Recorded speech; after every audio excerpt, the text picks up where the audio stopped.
Hey guys, আজ আমি আপনাদের সামনে রান্না করে দেখাবো আলু দিয়ে বেগুন ভাজা। এবার আমি কড়াই বসিয়ে দিয়েছি, কড়াইটা গরম হয়ে আসছে। এবার দিয়ে দেব সরষের তেল, এরপর দেব পেঁয়াজ কুচি,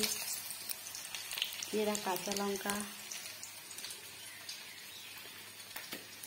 তারপর রসুনের কুচি করে কাটা রসুন,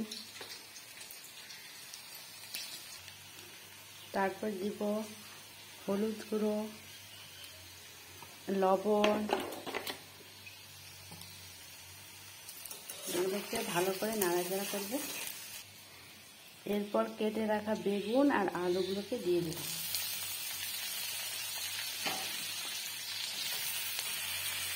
এরপর এগুলো ভালোভাবে নাড়াচাড়া করব। নাড়াচাড়া করার পর ঢাকা দিয়ে দেব। প্রায় 10 মিনিট হয়ে গেল। এবার আমি ঢাকনা তুলব। এই দেখো, আমার গ্যাসের ফ্লেমটা একটু লো করব। লো করে বুঝতে পারছেন আমার আলু বেগুন প্রায় সেদ্ধ হয়ে গেছে। এবার এইভাবে হালকা নাড়াচাড়া করে নেব। দেখো, রেডি হয়ে গেছে আমার আলু বেগুন ভাজার রেসিপিটি।